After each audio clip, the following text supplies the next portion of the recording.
Hello, everybody, and welcome to Season 2 of the HerGame Podcast, the official podcast of the WPSL, presented by Capelli Sport. I always do that wrong. Nichole, you've got the nice new Capelli. I do have the new Capelli shirt. I need to upgrade, I think. I need to go back to the store. It's got the nice little stuff on the sides. Yeah, I'm ready to hit the field now. That's impressive. Yeah, that's good. I am Jeramie McPeek. I'm the social media director for the WPSL, and of course, I'm joined once again this year by Nichole Singleton, who is the communications director for the league. Nichole, how does it feel? How does it feel to be back? It's been a long time. It felt like it was taking forever to come back, but season 2 got a new season, and it's the league's 24th season. So a lot of stuff to get started and be excited about. And it's the 2022 season kicking off tonight. It is tonight. What do we got? Soda City FC, which is one of our expansion teams from Columbia, South Carolina. They're playing their inaugural game, hosting the Women's Football Club of Charlotte in the Carolinas Conference.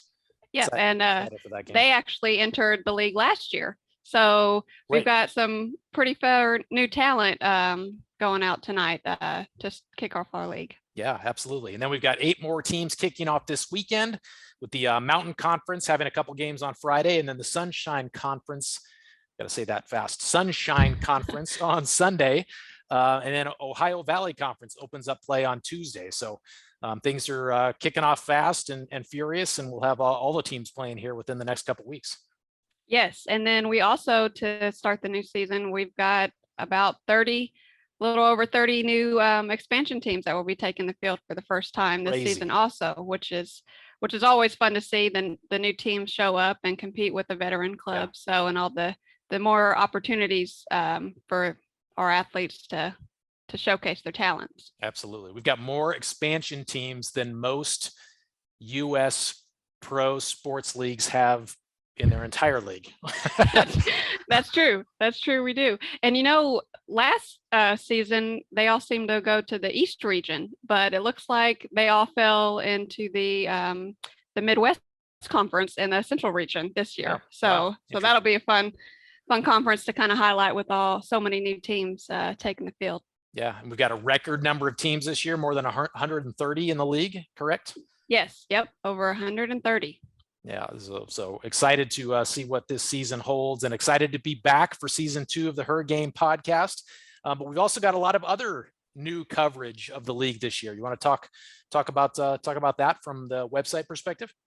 Yes, we've actually brought on almost triple the amount of writers that are located throughout the country, just spacing out between our conferences and regions, and they've already gotten started with producing articles to give our teams previews and conference previews to get ready for the new season. So if you check out our website on the news page and on social, you'll see a lot more articles going out about the teams. Yeah, I love it. WPSLsoccer.com. Check that out if you have not visited the league website recently. And then on the social media side, we've also added a number of social media correspondents in different conferences across the country, and they're going to be covering matches in real time, heading out, shooting photos and video, and posting to our Instagram story, to Twitter, doing photo carousels on Instagram, creating TikToks, posting to Facebook. So we're going to be all over the place this season, and I'm really excited to be able to provide our fans with a lot more coverage everywhere, wherever they want it. Yeah, we did. And even yesterday we had Katie Parker give us their coverage of the California Storm.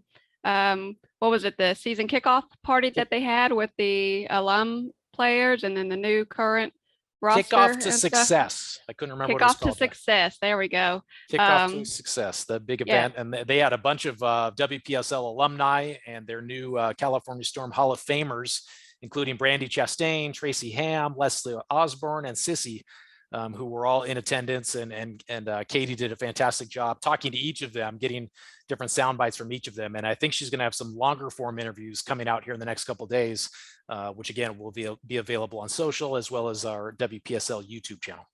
Yeah, really great stuff. But Jeramie, you know what else is really excited to be coming out this season? What's that? I like the transition. What is that? Sorry, I just got excited about it. We are bringing back the postseason, so we'll have our playoffs and the WPSL Championship hosted in Stillwater at Oklahoma State University. So that'll be really, really fun to see our teams that compete for the postseason, and it'll be interesting to see how much more competitive they'll be for this season compared to last season. No question. And I had no idea where you were going there when you when you said what else was coming, but I forgot. That's right. So we're going to have the playoffs again this year. We're going to crown a WPSL champion.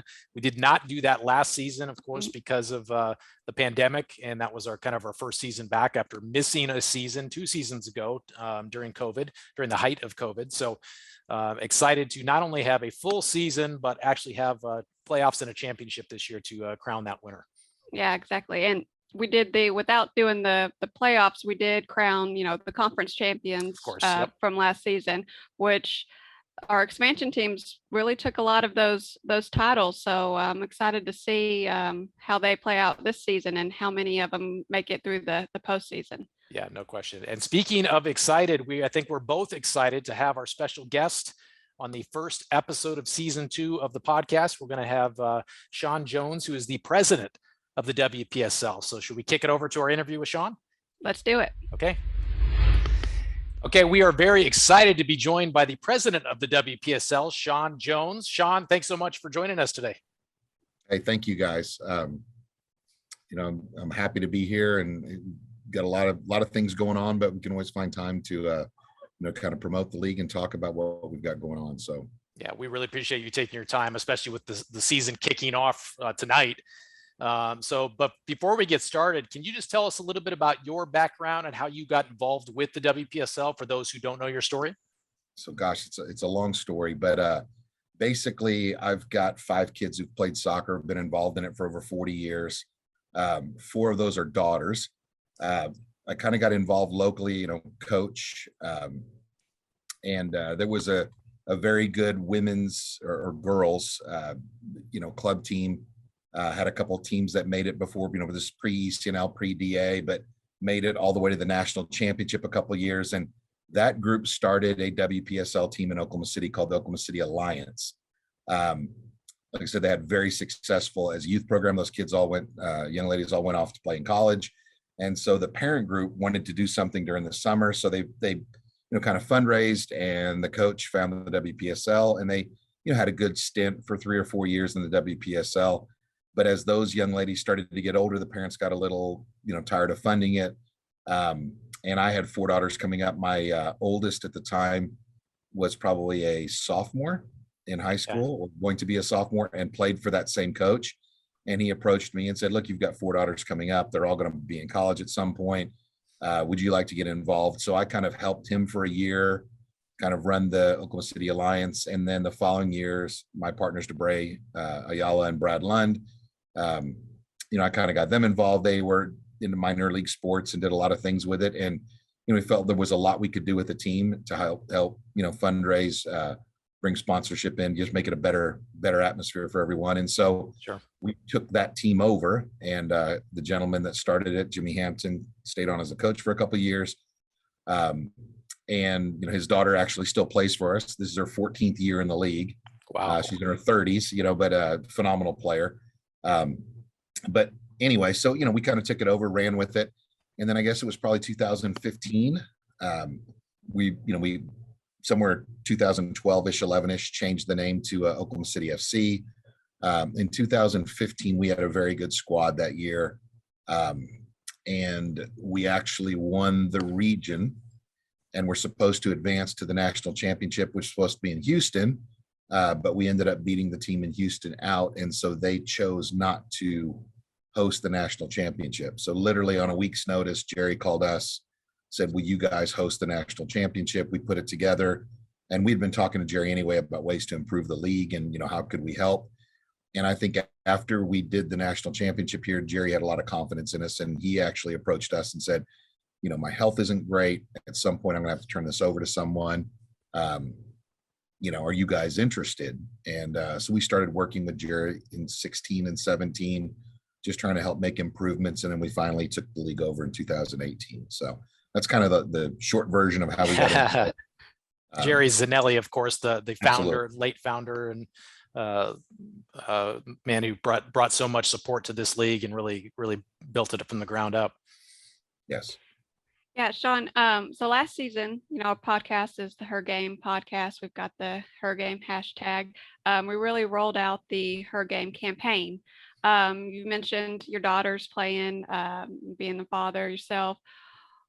As a father, what does the HerGame campaign mean to you in that sense? But also, why was this so important for the league itself to promote this? Well, I mean, let's be honest. Women's soccer, girls soccer has always been underfunded compared to men's. The only place I think where that doesn't exist is in the NCAA, and in college soccer. And it's simply because of Title IX, right? Because football rules, but there's a lot of money that needs to be spent on women's sports. So, up to college, it's underfunded. In college, it's probably, I don't want to say overfunded. I mean, but they're treated very well. And then you get out and, there's just not the opportunity for women that there are for men. And, I quite frankly have coached, boys and girls, men and women. I've enjoyed working with women more.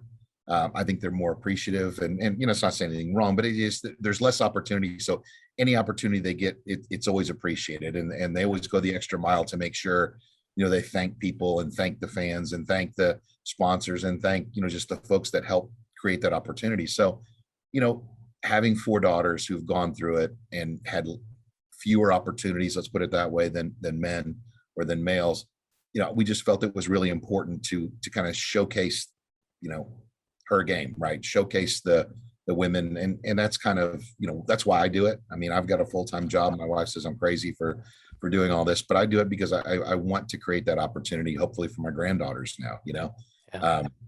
But again, that's why it's important to us, to me. Awesome. Sean, this will be the 24th season of the WPSL. And we've got more than 130 teams this year, our largest number of teams ever. I'm sure that probably gives the impression for people on the outside looking in that we must have this huge staff, but really we've got a pretty small, tight knit team. Can you talk about that team and the dedication it takes to putting on this season every year? Yeah. I mean, we've got an incredible staff, to be quite frank with you. And you two, start that list. I think you both do an amazing job. And again, we weren't fishing for pats on the back there. Just well, but it's true. I mean, I don't think we pay anyone what they deserve, to be quite honest with, but we can't with the budget we have. Yeah. We've got, I feel, an incredible staff. I think everyone that's worked for us, even in the past, that are no longer with us, that have moved on, have done a good job. It doesn't take long for them to get really, let's say, dedicated to the mission of the league, right? And they see, how hard it is for these clubs to find sponsors and create, an environment. And let's face it, I mean, out of 130 teams, we might have 5 that make money doing this. For everyone else, it's a passion, and it's our goal every year at Oklahoma City FC is to break even. And to be honest with you, there was only 1 year we were ever close. It's the first year we did it. We ended up, winning our conference, going to regionals, which that put us in the hole. And we won regionals and went to, the first year we went to the nationals in Pensacola, and that put us in a huge hole. So again, I think the folks that work for us, it's not about money. It's about, about the sport. And I also think we have a good time doing it. It's stressful at times, but I think everyone enjoys their role doing it, and doing what they do for the league. But again, we do have a small staff, and a lot of them are part-time people who do other things to pay the bills, but also, work very hard on this especially during certain months of the year, where it gets, a little crazy. But, I appreciate everything everyone does. And I think our staff is fantastic. I mean, I have no complaints about anyone. I mean, and everyone goes through, where they're busy with outside things in life, et cetera. And I think everyone does a good job of kind of pitching in for each other. And, but we could not do anything remotely like we do without the staff we have. So, I think we're blessed, to be quite honest with you. But again, I think a lot of those folks understand the mission of the league, right? That no one's getting rich. As a matter of fact, I think again, this is a lot of extra work for a lot of folks. but again, we want to make this league as good as we can make it, as to create as much opportunity as we can. And I think everyone kind of understands that mission.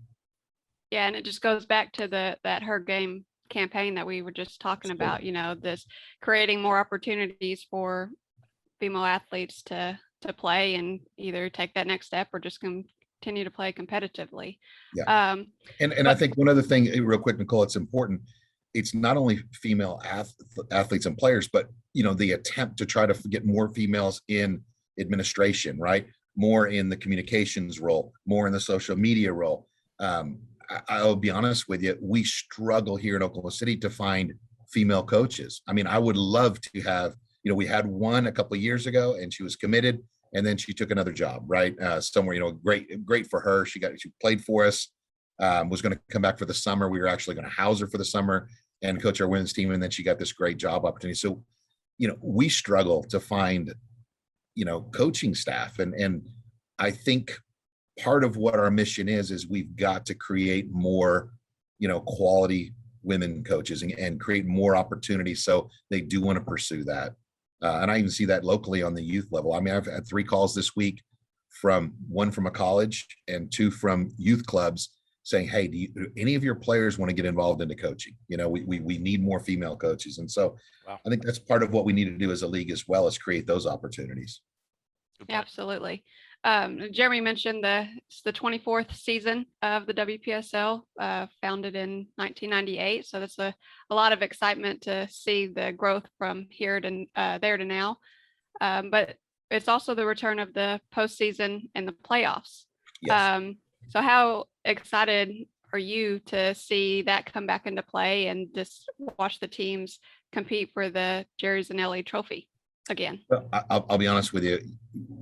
We made the decision last year and we cussed and discussed and argued and do we wait and do we try? And we made the decision for the safety of the players and as well as I think the financial realities for a lot of our clubs that were struggling with COVID. And we just decided, look, it's just not worth it this year. As it turned out, I think it was a good decision. I think another league that, competes on a similar level that we do wanted to have a national championship, ended up canceling it at the end of the year. Simply, with the COVID numbers, et cetera. So, cross our fingers, we don't have anything crazy happen this year. But we're really looking forward to it. We had the opportunity in 2000 and what was it, 19 to host the championship here close to our back, neck of the woods in Stillwater, Oklahoma at Oklahoma State University. They've got a phenomenal $20 million, dedicated, women's soccer stadium.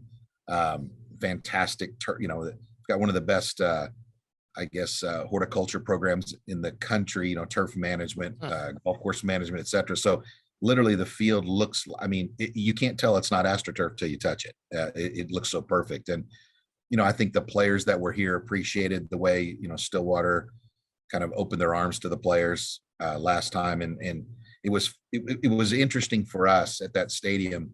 We had players on the field who, we had the last 2 times, not Malia Berkeley, Jalen Howell played in that game, right? She won 2, Herman trophies.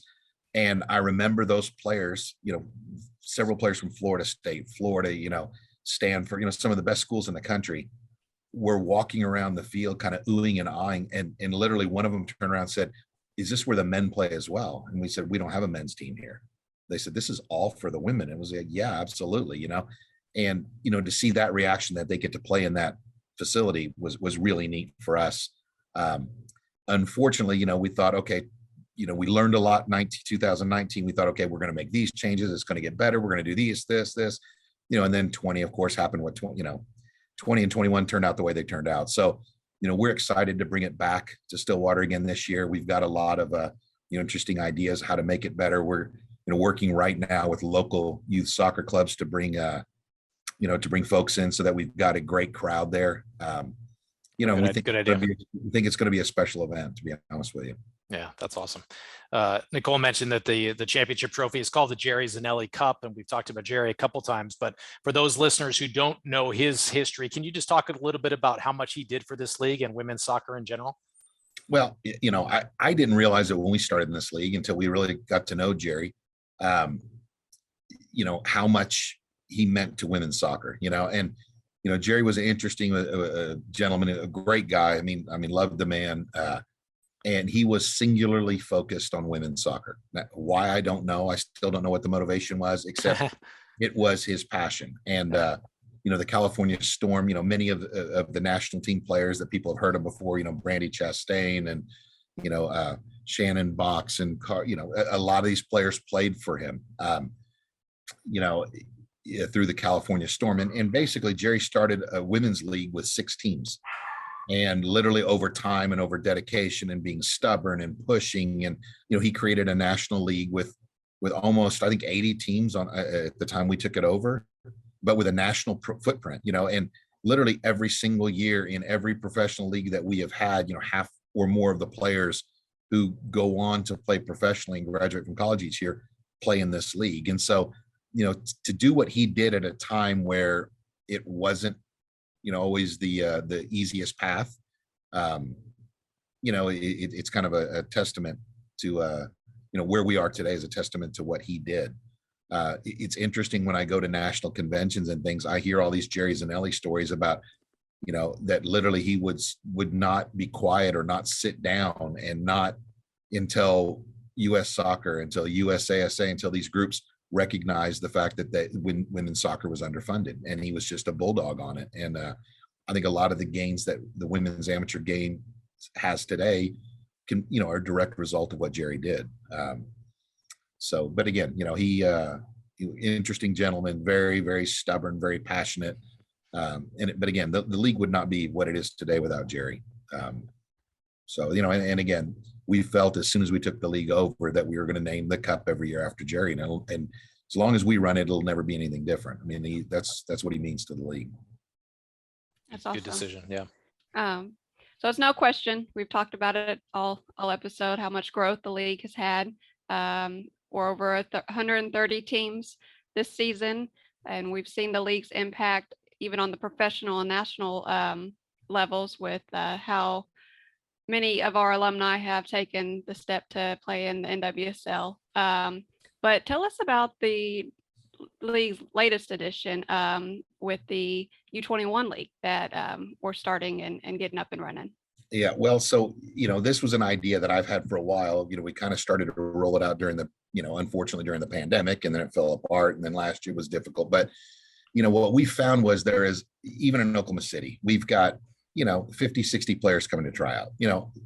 Maybe there's 10 of those that just aren't at the level, but there's a lot of good players, a lot of them being younger, that wanted to train all summer and wanted to work and wanted to get better and wanted opportunity. And what we found was, maybe during the course of the season, 25, 28, 30 of those players will get an opportunity to play in the game. The other players, though, have trained all summer. And so, the idea was, why don't we create kind of a reserve league for the younger players and start trying to see who's interested in doing that? Again, unfortunately, over the last couple of years, we had some difficulty with it. But, this year, I think we've got between 20 and 30 teams nationwide. We had about 50 that were interested in doing it, but due to travel and just, some teams wanted to do it and had no one within 6 hours of them, et cetera. I think we're going to have, like I said, in the mid 20s to 30 of those U21 teams playing, 6 to 10 matches during the summer. And we're going to keep pushing it and try to create it for next year. That league will probably be made up of 60 to 70% of our existing clubs, reserve teams, or younger players. And the other 30% are clubs that may want to play in the WPSL in the future. Maybe they don't have the desire to play at that level, but they want to create a training program for their, kind of on the top of their pyramid of their youth club. And they're a good, so they enable, if you've got 6 teams in a conference and we've got 3 that want to do U21, and we can find 2 others in that area who want to do U21 that maybe don't have a full, first team, they can play in that league and create some meaningful minutes for those players. So, it's something that, we've started kind of fit and starts, or stop and go a little bit, but we're going to keep working on it. And, we think we've learned a lot this summer that we can roll out next year. And we think next year, we kind of anticipate that league probably doubling in size for next year. Wow. Just based on the response we've had in we think we'll be 60, 70 teams next year. So, and that'll be something we'll continue to expand, just to, again, provide that opportunity for young players. Yeah, that's amazing. Sean, last question, we'll let you go. Where do you see the WPSL 5 years from now? I know that's probably not an easy question, but So again, I think, it's great that we've got 130 teams. Again, numbers, it's not all about numbers. It's about creating opportunity. I think the thing that I don't want to say it concerns me, but frustrates me the most is that we've got teams that are gung ho and they'll be in the league 2-3 years, and then something happens and they fold. They don't necessarily go to another league. They literally just, the person who was a driving force behind it, something happens, they change jobs, they're no longer the DOC at the club, etc. And what we would like to see is more longevity, right? We want to see teams, that stick with it, that play for 5 years, 6 years, 7 years, 8 years, and continue those programs on. So, from our perspective, that's one thing we really have to work on. And how do we create maybe sponsorship opportunities for the league, money that can go back to those teams to help finance it if finance is a problem, and just get a little bit more longevity out of those teams. I think we've got certain areas in the country where we have teams interested, but there's just no way to kind of tie them into a conference. It's just too much travel. I think we're in 35 or 36 states now. Would like to be in 5 years, be in 45 of the states maybe. And again, we're working on it every day. How do we create another conference in another area that's underserved? At the same time, one of the things we did from the minute we got in the league was we've tried to increase the minimum standards, right? We try to make it to where it's a league that all of our member clubs are proud of. Everyone is on the same page as far as health and safety of the players, making sure they're playing on a great pitch, having good facilities. I think one of the big pushes is to make teams live stream so these players can use those videos to create maybe professional opportunities and, create more fan engagement and, create more sponsor opportunities. So those are all things in the next 5 years. Where I would tell you is, I think we operate the league. I think the league, runs at about a B level right now. I'd like to be in A minus, an A. There's always room for improvement, but I'd like to improve those things. I'd like to have, one of the things I think you guys have done a great job on, and I know we've talked about plans to increase the awareness, right? Find more regional, contributors as far as, getting the word out and spreading the gospel of HerGame and, trying to get, again, the word out about these amazing players and these amazing, coaches that we've got and the amazing administrators and the folks that have just poured their heart and soul into making this league what it is and creating this opportunity. We need to get that word out. And, that's kind of where I would like to be in 5 years. What the number of teams, it's not that important to me other than it's the right number, right? We've got enough opportunity. We've got enough teams in places. And, how do we bring more investment in from sponsors so that, we're giving, checks back to our teams every year to help them fund their operations. And that's kind of, that's kind of our goal over the next 5 years. How do we do that? And so that's where I would like to be. But we'll just keep plugging away at it. We'll try to improve. Absolutely. Well, if you decide you want a team in Hawaii as one of your states, just let me know. We'll send you to Alaska. It's very northern slope of Alaska, so. I hear that's beautiful too. So yes, you're in the summer anyway, right? Right, exactly. Sean, thank you so much for joining us. We know you're really busy right now with the season starting, but it really means a lot to us, and we really appreciate all you do for the WPSL and the women's game. Yes. Okay, I appreciate you guys. Thank you very much. Absolutely. Yes. And thank you to our presenting sponsor, Capelli Sport, for sponsoring the podcast and supporting Jeramie and I with the official gear. And then as well, thanks to all of our listeners for downloading and subscribing to the podcast. Yep. We'll see you guys soon. Episode 2. Keep an eye out. It's coming soon. Thanks, everybody. Thank you. Thanks, Sean.